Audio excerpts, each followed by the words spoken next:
मुंबई महानगरपालिकेच्या विरोधी पक्षनेत्या किशोरीताई पेडणेकर आपल्यासोबत आहेत. आपण त्यांच्याशी बातचीत करणार आहोत. ताई, काल एक मुंबई महानगरपालिकेमध्ये घनकचरा व्यवस्थापनाचा कार्यक्रम पार पडला. त्या कार्यक्रमामध्ये स्वतः अक्षय कुमार आला होता. ब्रँड अँबॅसेडर म्हणून त्या संपूर्ण क्लीन स्वीप मुंबईमध्ये जे अभियान राबवलं जाणार आहे त्यामध्ये ते स्वतः कार्यरत असणार आहेत. परंतु त्यानंतर सत्ताधाऱ्यांमध्ये कुठेतरी नाराजी नाट्य पाहायला मिळालं. स्वतः अमेय घोले यांनी आयुक्तांना पत्र लिहून उपमहापौरांचा अपमान झाला, प्रोटोकॉल व्यवस्थित झाला नाही म्हणून अधिकाऱ्यांवरती कारवाई करावी आणि उपमहापौरांची माफी मागावी अशा प्रकारचं पत्र त्यांनी लिहिलेलं आहे. काय तुमची प्रतिक्रिया? नाही, मी पण ह्या सगळ्या गोष्टीचा निषेध करते. मला त्या प्रोग्राममध्ये महापौरही दिसल्या नाहीत, माहिती नाही त्या कुठे होत्या. त्याच्यामध्ये उपमहापौराचा तर अपमान केलाच आहे, पण संविधानाने जी पदं निर्माण केलेली आहेत या 1888 कायद्याअंतर्गत, ज्याला आपण विरोधी पक्ष, तुम्हाला फार अत्यानंद होतो आहे. केंद्रामध्ये विरोधकांना दाबण्याचा प्रयत्न करतात, तिथे ते दाबले जात नाही आहेत. राज्य सरकारमध्ये दाबण्याचे प्रकार होत आहेत, आजही विरोधी पक्षनेता दिलेला नाही आहे. वारंवार सांगूनही नको ते खेळ खेळले जात आहेत. तेच महापालिकेत होतं आहे. ते आम्हाला सांगितलंच गेलं नाही. आणि जेव्हा मी DMCना विचारलं तर ते प्रोटोकॉलवर टाकत आहेत. प्रोटोकॉलवाले म्हणतात आम्ही लिहून दिलं होतं. ही काय मनमानी आहे प्रशासनाची?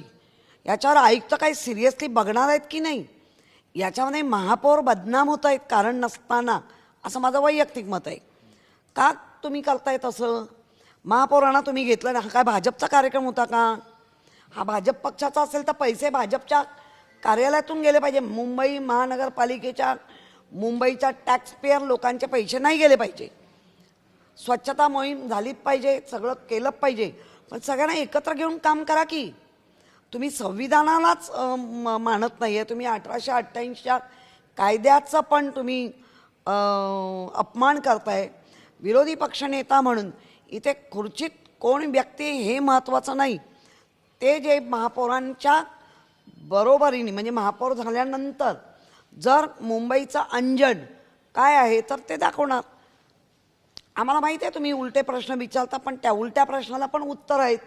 पण आत्ता जे चाललं आहे ते काय चाललं आहे? तुमच्या भाजपमध्ये पक्षांचे अध्यक्षच अशा चुका करतायत, वाटेल तसं आधी ते बरळतातच आणि चुकाही करतायत. महापौरांना डावललं असं मला कळलं आहे अध्यक्षांनी.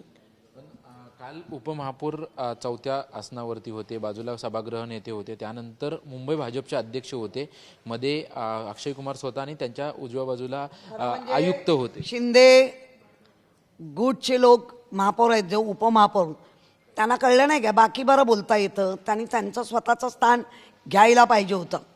चौथ्या रांगेत तुम्ही तरी का गेलं? आणि खरंच आहे त्यांचा अपमान केला आहे, संविधान पदाचा अपमान केला आहे.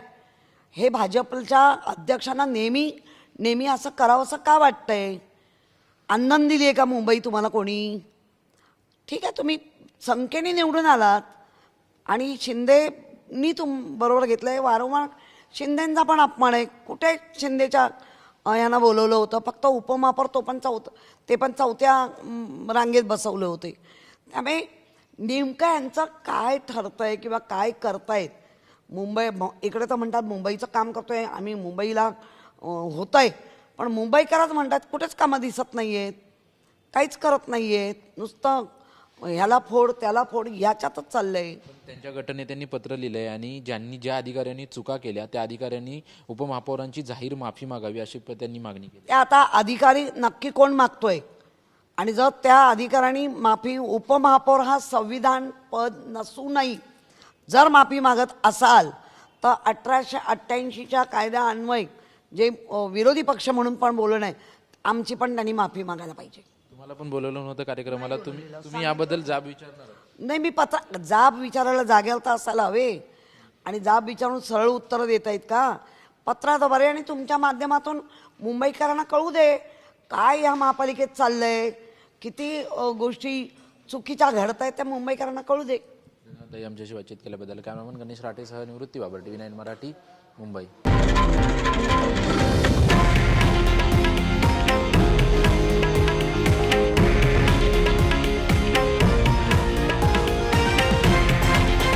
हे आहे देशातील नंबर 1 न्यूज नेटवर्क आणि आपण पाहत आहात TV9 मराठी, एकमेव